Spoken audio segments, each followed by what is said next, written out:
en la primera carta a Pedro, 1 Pedro capítulo 4, 1 Pedro capítulo 4, versículo 12 al 19. 1 Pedro 4, versículos 12 al 19. Amados, no se sorprendan del fuego de prueba que os ha sobrevenido, como si alguna cosa extraña les aconteciera, sino gócense por cuanto son participantes de los padecimientos de Cristo, para que también en la revelación de su gloria se gocen con gran alegría. Si son vituperados por el nombre de Cristo, son bienaventurados, porque el glorioso Espíritu de Dios reposa sobre vosotros. Ciertamente de parte de ellos Él es blasfemado, pero por vosotros es glorificado. Así que ninguno de ustedes padezca como homicida, o ladrón, o malhechor, o por entremeterse en lo ajeno. Pero si alguno padece como cristiano, no se avergüence, sino glorifique a Dios por ello, porque es tiempo de que el juicio comience por la casa de Dios. Y si primero comienza por nosotros, ¿cuál será el fin de aquellos que no obedecen al Evangelio de Dios? Y si el justo con dificultad se salva, ¿en dónde aparecerá el impío y el pecador? De modo que los que padecen según la voluntad de Dios, encomienden sus almas al fiel Creador y hagan el bien. Muchos cristianos no han entendido lo que es la vida cristiana. Y uno de los ejemplos que la Biblia usa, o una analogía para comparar qué es la iglesia, es el matrimonio. Y en el matrimonio, muchos de ustedes que también están recién casados, tenemos siempre ideas de las telenovelas, y fueron felices el príncipe y su amante, o su amiga o su esposa, por los siglos de los siglos. Y viene la luna de miel y se acaba la luna de miel, y comienzas a descubrir: ah, caray, ¿con quién me casé?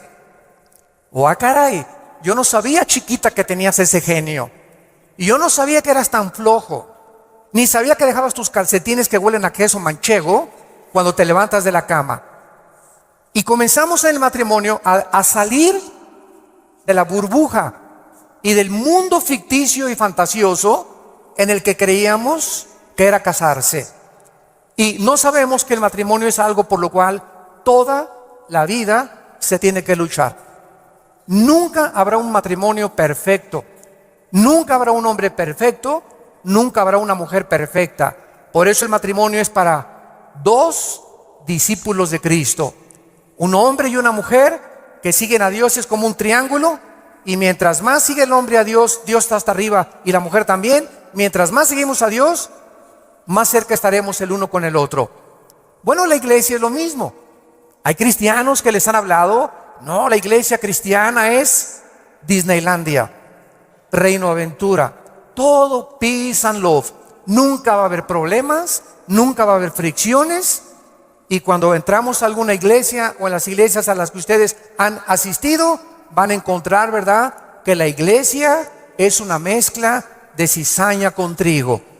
Que la iglesia es un cuerpo de creyentes mezclados con personas que han entrado del mundo, y que entre nosotros necesitamos entender que va a haber fricciones, malos entendidos, contiendas, que doña Pachita ya le hicieron cara de hamburguesa y no quiere regresar, que porque en esa iglesia, muchos me dicen, es que en esta iglesia o en aquella iglesia a donde yo iba no había amor.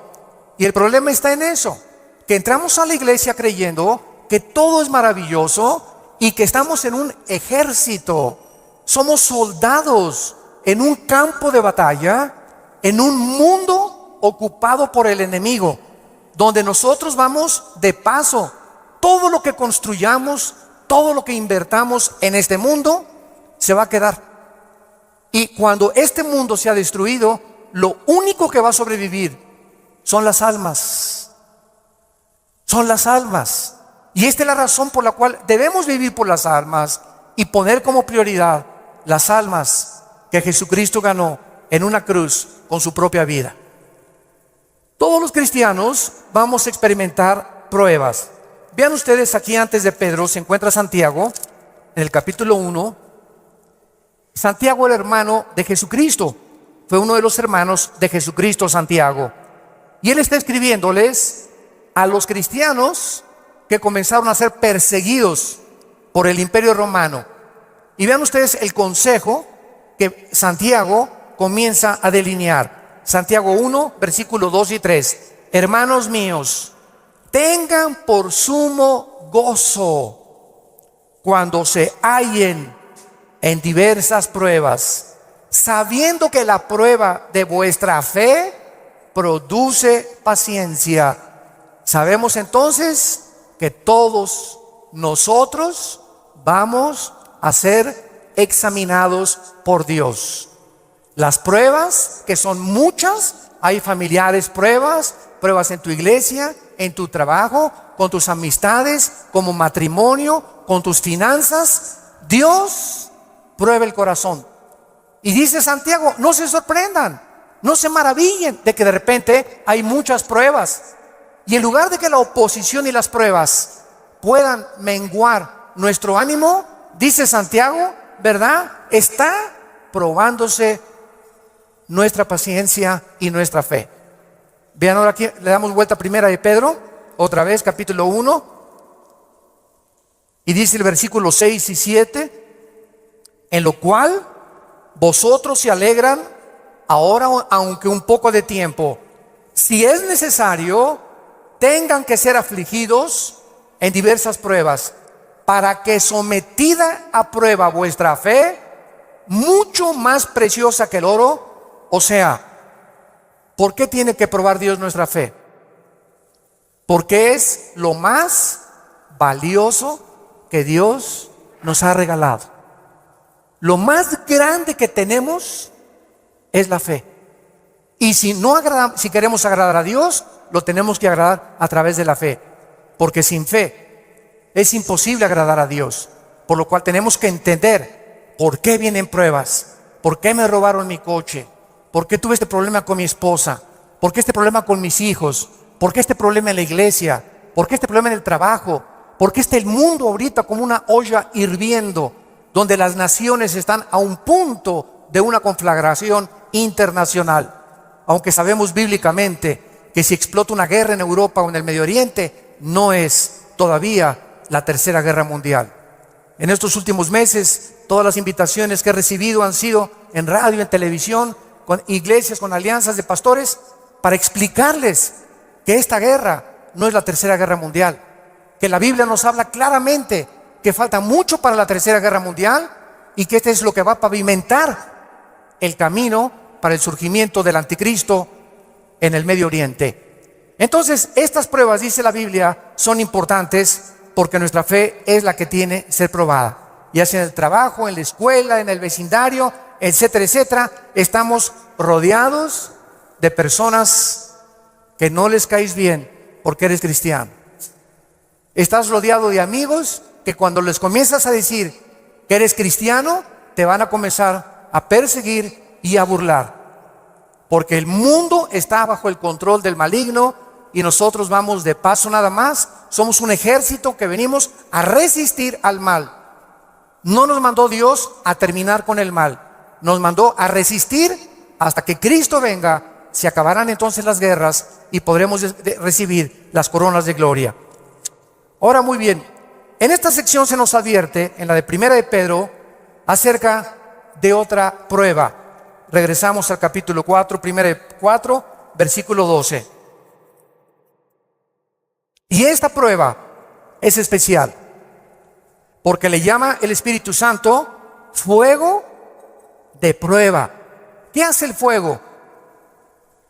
¿Qué hace el fuego? Purifica. El fuego purifica y saca el verdadero valor. Las pruebas que nos vienen a nosotros es precisamente cuando un maestro no te hace exámenes ¿cómo va a saber el maestro si tú estás calificado para pasar a la preparatoria? Forzosamente tenemos que ser examinados, ¿verdad? Con pruebas. Ahora tú te puedes preguntar, ¿qué Dios no sabe si voy a pasar o no voy a pasar la prueba? ¿Para qué nos hace pruebas Dios? Los maestros, yo entiendo que es para saber el coeficiente intelectual o la intelectualidad o el conocimiento que tienen los alumnos. Pero Dios, ¿por qué nos prueba? ¿Cuál es la respuesta? Dios sabe lo que hay en tu corazón, pero Él quiere que nosotros sepamos lo que hay en nuestro corazón. Que descubramos a través de las pruebas cuánta maldad hay dentro de nosotros. Cuántas cosas hay dentro de nosotros que necesitan ser quemadas todos los días. Cuántas cosas hay dentro de nosotros, porque aunque seamos cristianos, seguimos teniendo el potencial de ir en contra de las leyes de Dios. Por eso dice en Gálatas 5, las obras de la carne son esto y esto y esto: fornicación, adulterio, borracheras, drogadicto, hechicerías, ocultismo, etcétera, etcétera. Un cristiano puede caer en las cosas que él practicaba antes de que fuera cristiano, si el cristiano abandona a Dios. Y cuando descubrimos la maldad que hay dentro de nosotros, ¿qué podemos hacer? Gritar como Pablo en Romanos 7, miserable de mí, en mí no mora el bien que quiero hacer no lo hago, lo que no quiero hacer eso hago. Entonces encuentro que en mi mente me dice, no fumes, el cigarro te va a molar los dientes, la lengua, la faringe, el esófago, la tráquea, los pulmones, el corazón. ¿Y por qué sigo fumando? Veo otra ley. Mi mente me dice, estás mal, pero mi corazón me dice, hazlo. Y mi carne le gana a mi razonamiento. Y entonces Pablo dice, miserable de mí, y dichosos los que han descubierto esto. Oh Dios mío, ¿por qué volví otra vez a prender el canal de la pornografía? Yo no quería ver esa pornografía. ¿Por qué caí ayer con mis amigos y me emborraché la semana pasada? Soy cristiano, ¿por qué lo hice? ¿Por qué le grité a mi esposa como le debía haber gritado, no debía haberle gritado? ¿Por qué lo hice? Y qué mal nos sentimos cuando comenzamos a descubrir esa maldad. Y qué buen síntoma es que digas, ¿por qué lo hice? Eso muestra que tenemos al Espíritu Santo, que nos está redarguyendo, que nos está diciendo, esto que hiciste está mal. Antes lo hacías y no te importaba y te dormías ni pedías perdón. Pero ahora cuando pecamos nos damos cuenta, nos entristecemos, nos llenamos de una ansiedad tremenda en el corazón, porque no tenemos paz. Es la paz que nos quita Dios hasta que vengamos a la cruz y le pidamos perdón, y la sangre de Cristo nos limpia de todo pecado. Pero esta es la razón por la cual las pruebas Dios nos las manda, para que vayamos evaluándonos honesta, íntegra y sinceramente en qué nivel nos encontramos de espiritualidad. Vayamos a Santiago capítulo 1 otra vez con este versículo, y vamos a ver algunas verdades prácticas antes de desarrollar el pasaje que acabamos de leer. Veamos algunas verdades prácticas de las pruebas. En primer lugar, las pruebas son algo común en la vida cristiana. Dice Santiago, cuando os halléis en diversas pruebas. En segundo lugar, estas pruebas, van a venir en diferentes categorías. De repente, estás tranquilo, eres deportista, tomas vitaminas, estás perfectamente sano y te vas a hacer unos exámenes de sangre, y las radiografías y la biometría hemática de sangre te dice el médico, tiene usted cáncer, o tiene usted diabetes, o padece usted un problema, ¿verdad?, renal, etcétera, etcétera. En el momento que oímos esa noticia, toda nuestra vida cambia. En ese momento dices, ¿qué me está pasando? ¿Cómo me pudo suceder esto a mí? Fue una prueba de fuego. O de repente tu hijo cayó y chocó, o tu hija se mató, o tu esposo se murió, o se cayó tu casa, o se incendió tu coche. Nunca sabemos qué va a suceder el día de mañana. Entonces tenemos que estar preparados para entender que estamos en un mundo donde somos vulnerables y donde cualquier cosa puede suceder, y Dios lo va a permitir con un propósito siempre, siempre santo, que va a resultar para un bien. Cuando oigas de ese accidente, de esa enfermedad y de ese problema, no lo entendemos. ¿Qué está pasando en la iglesia? ¿O qué pasó en mi casa? ¿O qué pasó con el gobierno? ¿O un golpe de estado? No entendemos cuando explota una bomba. Hay mucho humo y no se puede entender qué es lo que está pasando. ¿Qué verdad? No hay verdad. ¿Será mentira? ¿Será melón? ¿Será sandía? Y no es hasta que el humo se va, pasan una semana o 2 semanas, cuando comienzas a ver y a entender. Si tú en esa prueba, escúchame muy bien, durante esa prueba que estás atravesando, no te sueltas, pase lo que pase en tu vida. Si tú no te sueltas de Cristo, no te imaginas cómo Dios te va a bendecir, te va a fortalecer y vas a madurar espiritualmente como no te imaginas. ¿Qué se probó cuando te dijeron que estabas enfermo? ¿Qué se probó cuando oíste que te robaron tu coche? ¿Qué se está probando cuando perdiste el trabajo? Se está probando nuestra fe. ¿Cuánto confiamos en Dios? Cuando se va tu esposa o te abandona su esposo, ¿qué vas a hacer? ¿Te vas a recurrir a las drogas? ¿Te vas a emborrachar? ¿Vas a renegar contra Dios? ¿Para eso soy cristiano? ¿Me quitaron mi trabajo? ¿Por qué si yo diezmo regularmente me quitan mi coche? Dios, yo no lo entiendo. ¿Y por qué me corren de mi trabajo si sabes que tengo que mantener a mi familia? Dios está buscando que nosotros veamos nuestra reacción, porque nuestra reacción determina el nivel espiritual que tenemos de fe. Y es precisamente en esas pruebas, en esas reacciones, donde Dios sabe cómo vas a reaccionar. Vamos rápidamente a Génesis capítulo 22, en el Antiguo Testamento, y veamos la prueba de fuego que pasó a Abraham. Abraham ya era un hombre maduro, ya tenía el hijo de la promesa, Isaac. Y Abraham se le llama en Romanos capítulo 4 el padre de la fe. Por algo será, ¿verdad? Por algo será, porque son las pruebas de fuego las que nos gradúan en el ejército de Dios. Las pruebas, no las muchas pruebas, nos van preparando, pero hay una prueba de fuego que es nuestra graduación. Cuando ya Dios se da cuenta que no importa lo que pase en tu vida, nunca te soltarás de Él. Nunca blasfemarás de su nombre, nunca te llenarás de rencor ni de amargura contra nadie. Hayan hecho lo que te hayan hecho o lo que nos hayan hecho, el veneno más grande que nos impide graduarnos es la amargura. Es el veneno más grande de la vida cristiana. Bueno, aquí se encuentra Abraham, capítulo 22 del Génesis, y dice: aconteció después de estas cosas, o sea, estas cosas son todas las pruebas que Abraham había atravesado, que probó Dios a Abraham. Abraham podría decir: ¿otra? Oye, ¿otra, Señor? ¿Es juego? ¿Otra prueba? Pero quiero decirte una cosa, Abraham.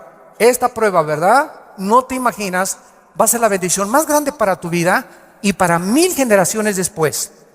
A los que les interese la palabra prueba en el hebreo, es la palabra nasá, con H al final.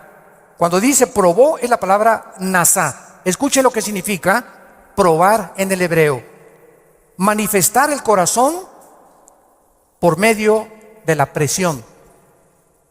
No es hasta que la presión viene a nuestras vidas que se sabe lo que tenemos escondido en el corazón. ¿No es cierto? No es bajo la presión donde se prueba el carácter de los hombres. Bajo la presión. Dice la Biblia, esto es lo que Dios quería hacer: poner presión en Abraham para darnos un ejemplo a nosotros de cómo reaccionar. ¿Y cuál fue la prueba de fuego que Dios le puso a Abraham: dame a tu hijo Isaac. Versículo 2.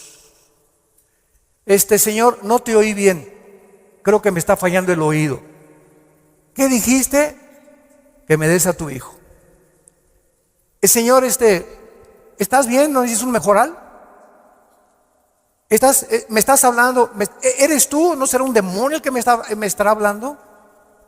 Señor, tú me dijiste que este hijo era el hijo de la promesa, no era Ismael.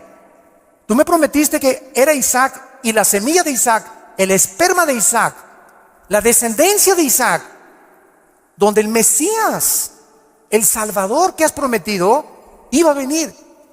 ¿Cómo me lo pides? ¿Y cuál es la respuesta de Isaías 55, 8 y 9? Mis pensamientos no son vuestros pensamientos, y mis caminos no son vuestros caminos, ovejas santas, amadas de Dios.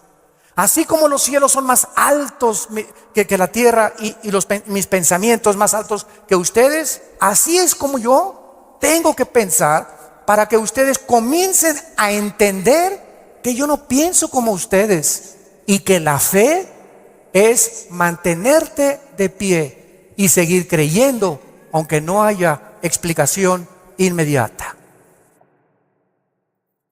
Señor, no entiendo qué pasó con mi casa, no entiendo por qué perdí el trabajo, no entiendo lo que está pasando, no entiendo esto, no entiendo aquello, pero como dijo Job, aunque tú me matares, seguiré confiando en ti. Y seguiré esperando y sabiendo que cuando se disipe el humo y entienda tus caminos, tienes algo mejor para mi vida. Esa es la fe. ¿Y qué hizo Abraham? No abrió la boca, no discutió. No vemos aquí que se puso al brinco con Dios. Abraham, Isaac, ven hijo mío. Muchachos, los siervos de Abraham, traigan la leña. Y entonces los dejó ahí en el monte a los siervos, y agarró a Isaac y comenzaron a subir al monte Moriah. Escuchen, el monte Moriah fue donde Dios no perdonó a su hijo. Dios perdonó a Isaac, pero Dios no perdonó en el mismo monte a su hijo Jesucristo 4000 años después. Y cuando iban camino al monte, le dice Isaac a Abraham: Padre, ¿dónde está el sacrificio? Y Abraham no le dice nada. Dios proveerá. Y entonces se acuesta Isaac y lo amarra a Abraham, y cuando levanta la mano, dice el versículo 10 y el versículo 11: y extendió Abraham su mano y tomó el cuchillo para degollar a su hijo. Entonces el ángel de Jehová le dio voces desde el cielo y dijo: Abraham, Abraham. Y él respondió: heme aquí. Y dijo: no extiendas tu mano sobre el muchacho, ni le hagas nada, porque ya conozco que temes a Dios, por cuanto no me rehusaste darme a tu hijo. Dios, síganme con cuidado, no estaba buscando el sacrificio de Isaac. Dios estaba buscando el sacrificio de las emociones y los sentimientos de Abraham. Abraham tenía que pasar la prueba de morir a sus emociones y a sus sentimientos y amar a Dios con todas sus fuerzas y con todo su corazón, escúchenme, más que a su hijo.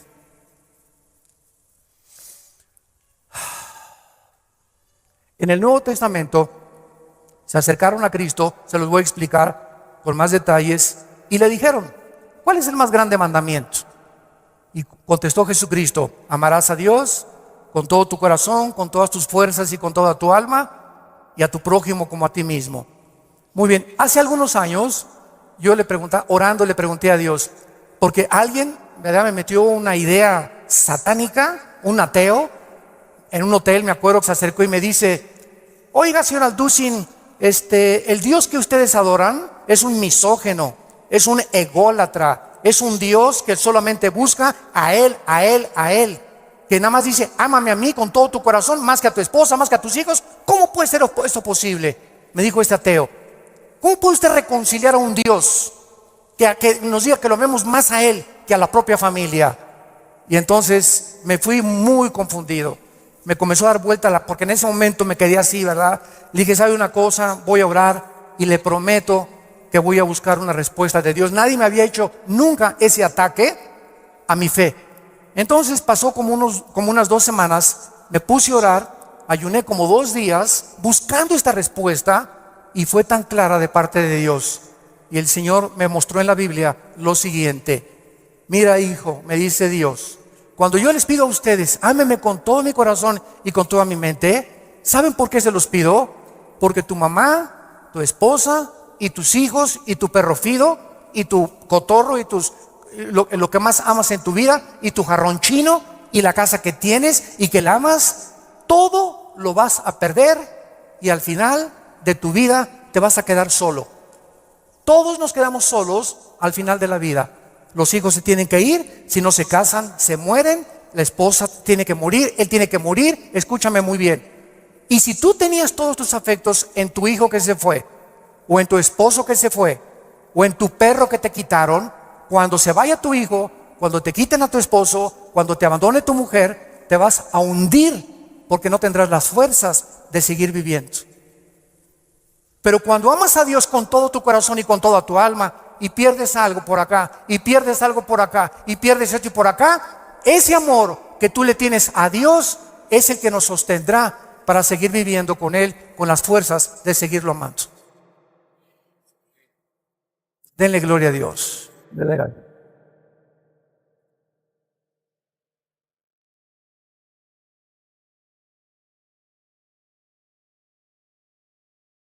La fe es creer aunque no entendamos. Si Dios lo dijo, tiene una razón. Detrás de cada mandamiento de Dios se encuentra la sabiduría de Dios. Cuando Dios le dice a los jóvenes, no forniquen ni tengan relaciones sexuales antes de casarse, gritan los jóvenes y protestan los jóvenes. ¿Nos quieres quitar la felicidad? ¿Qué tiene? ¿Así nos vamos a conocer mejor antes de casarnos? Pero detrás de esa prohibición que Dios tiene es el inmenso amor que Él nos dio desde la cruz. Por amor te lo digo, jovencita, te dice Dios, por amor que te tengo, joven que me escuchas. Tú no te imaginas las consecuencias de la fornicación. Vas a los 18, 19 años a ver crecer tu pancita, te vas a tener que salir de la escuela, él va a resultar con que no te quiere. Es increíble que por no haber puesto ustedes freno en sus relaciones meses antes, hayan ustedes acabado en un pecado que se llama la fornicación. Dios es sabio y nos dice a los casados, no cometerás adulterio. Dice Salomón en Proverbios 6, versículo 32, el que comete adulterio es falto de entendimiento, corrompe su alma el que tal hace. El que comete adulterio echa a perder su matrimonio, sus hijos, los celos, la infidelidad, que tarda años en poder levantarse. ¿Y todo por qué? Por tu ego, por tu orgullo, por tu vanidad de querer irte con una muchacha más joven o con otro hombre sin tomar en cuenta a tu propia familia. Es el ego siempre el enemigo de nuestro Dios. Dios sabe por qué nos da las provisiones que nos da, porque nos ama y quiere lo mejor para nuestra vida. Y finalmente aquí en estas verdades prácticas en Santiago encontramos también, ¿verdad?, que las pruebas prueban la fe que tenemos y la fe nos muestra cuánto confiamos en Dios. Dice en el Salmo capítulo 11, versículo 1 y 2. En Jehová he confiado. ¿Cómo decís a mi alma que escape al monte cual ave?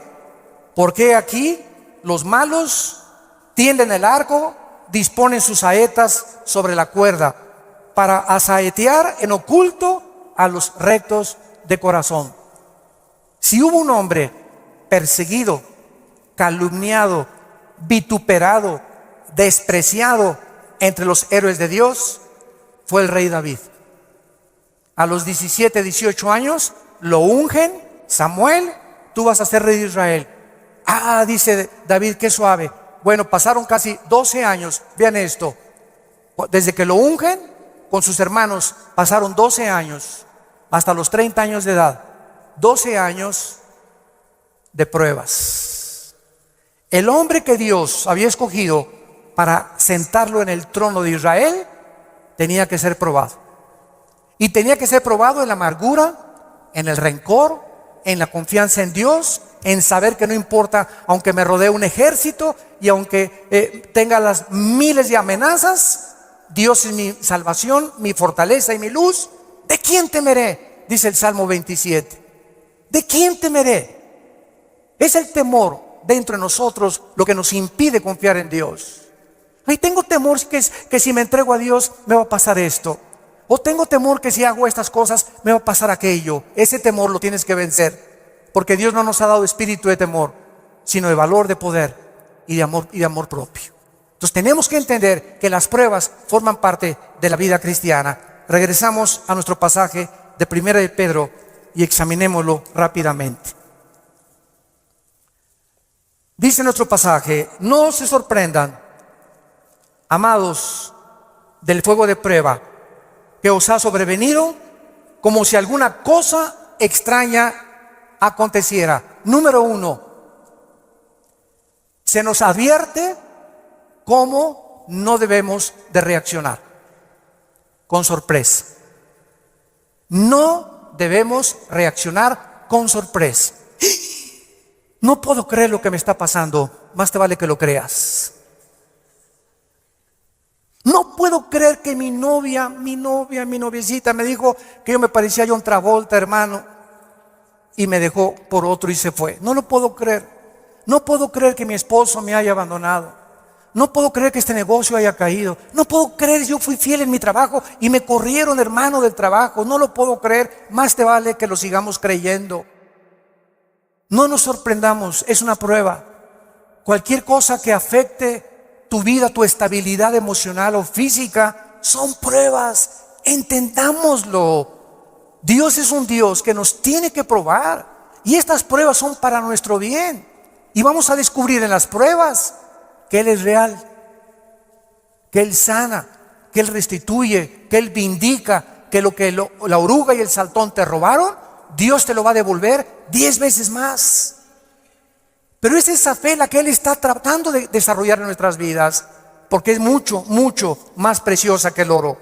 Dice en 1 de Pedro 5:10: mas el Dios de toda gracia, que nos llamó a su gloria eterna en Jesucristo, escuchen bien, santos de Dios, después que hayáis padecido, ¿cuánto tiempo?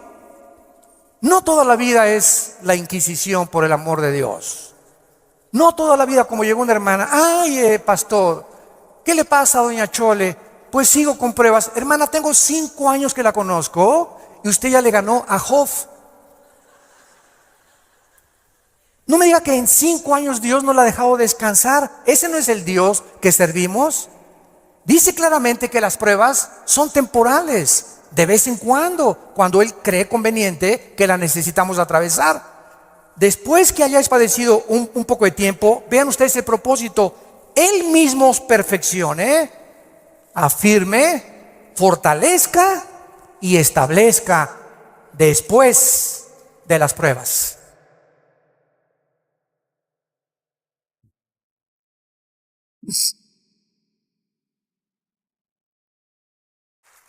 Ahora veamos lo que tenemos que hacer. 1 de Pedro, en nuestro pasaje capítulo 4, versículo 13. Número 1, se nos manda que cuando te digan: te robaron tu coche, se fue tu esposo, se fue tu esposa, te pasó esto, te pasó aquello, te goces.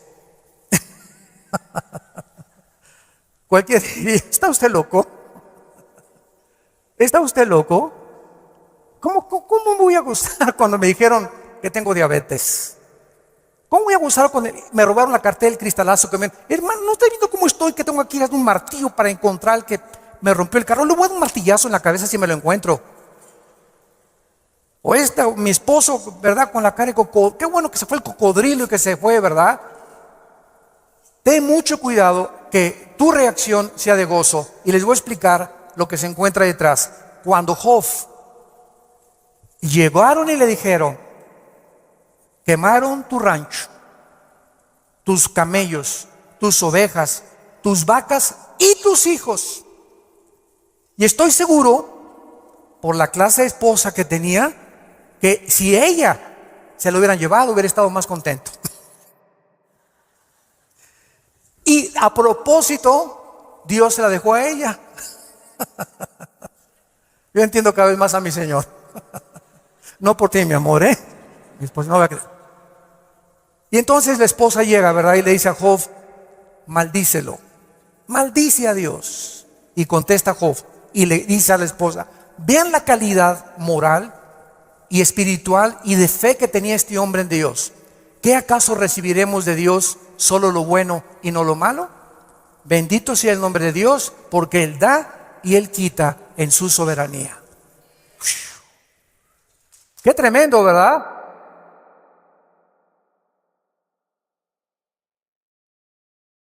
Qué tremendo. Entonces, en ese momento, cuando somos asaltados por dudas y malas noticias, en otras palabras, porque son malas noticias, en ese momento tengamos mucho cuidado de no permitirle a nuestro corazón que nos gobierne la lengua, porque de la abundancia del corazón habla la boca. Entonces, en lugar de proferir maldiciones o acusaciones, o eres tú Dios, o compartirlo con otras personas, híncate.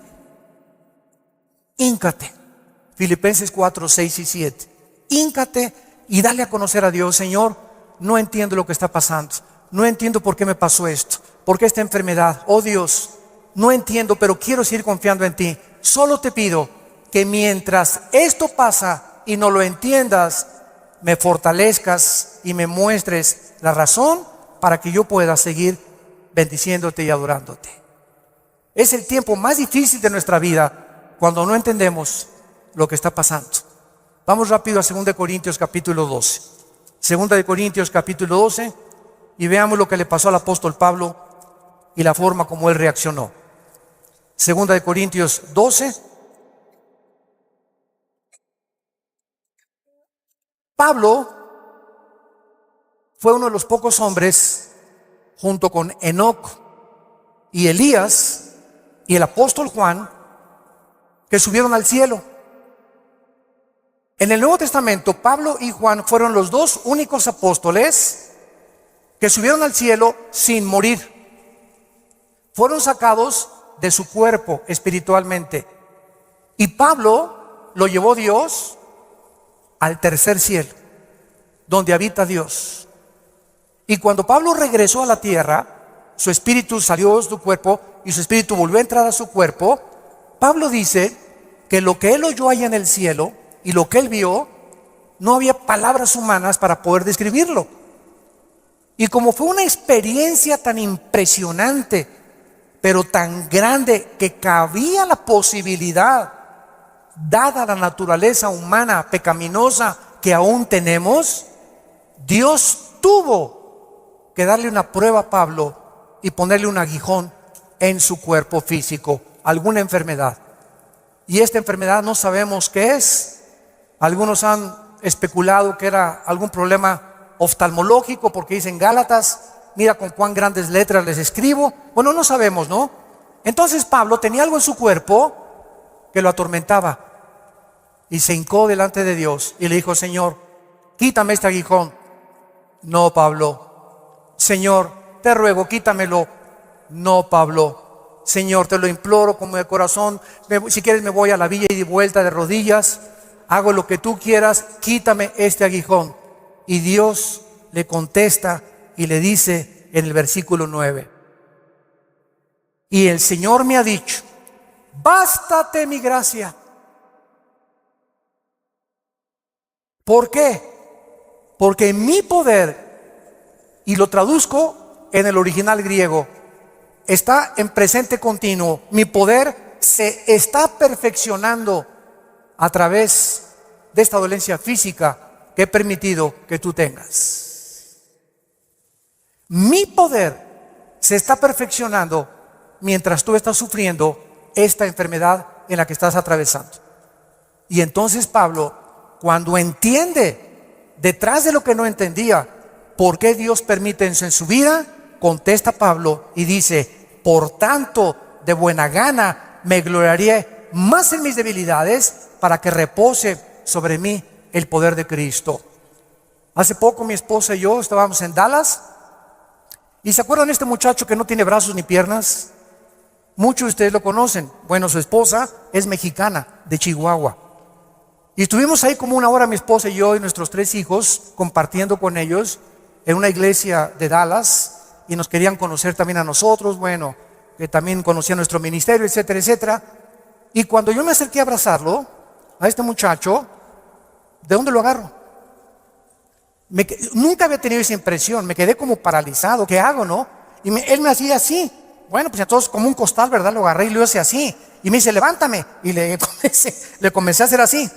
Y entonces le pregunté y le dije, sinceramente, platicando con él, ¿por qué nos dijiste que quién era feliz? Y entonces en la reunión que él tuvo, le preguntó a la gente, ¿quién de ustedes es feliz? Y muchos que estaban, yo sí o no. Y me dice, yo les quiero contestar algo.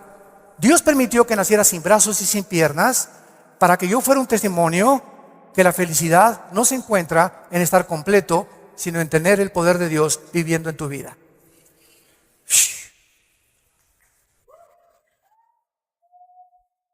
¡Qué tremendo!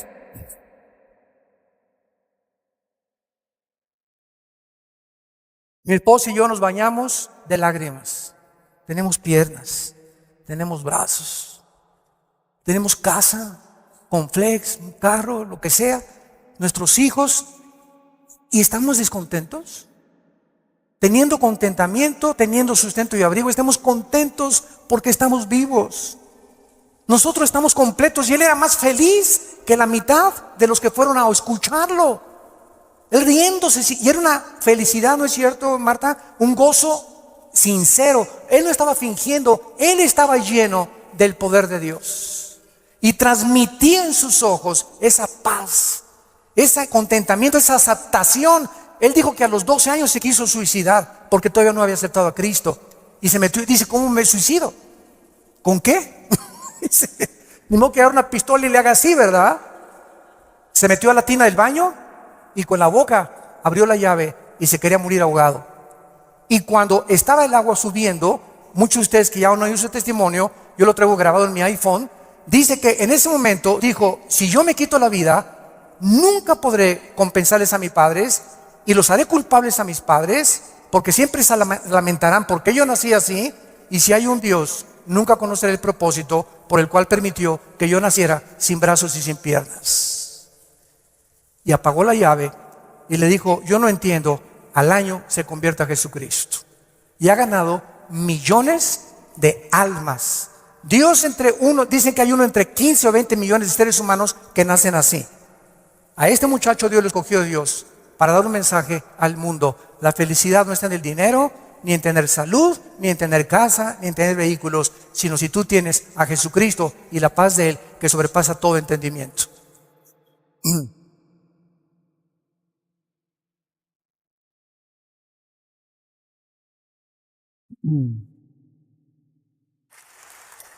Y finalmente regresamos a nuestro pasaje de 1 de Pedro capítulo 4. Dice así, gócense, versículo 13, por cuanto son participantes de los padecimientos de Cristo, para que también en la revelación de su gloria se gocen con grande alegría.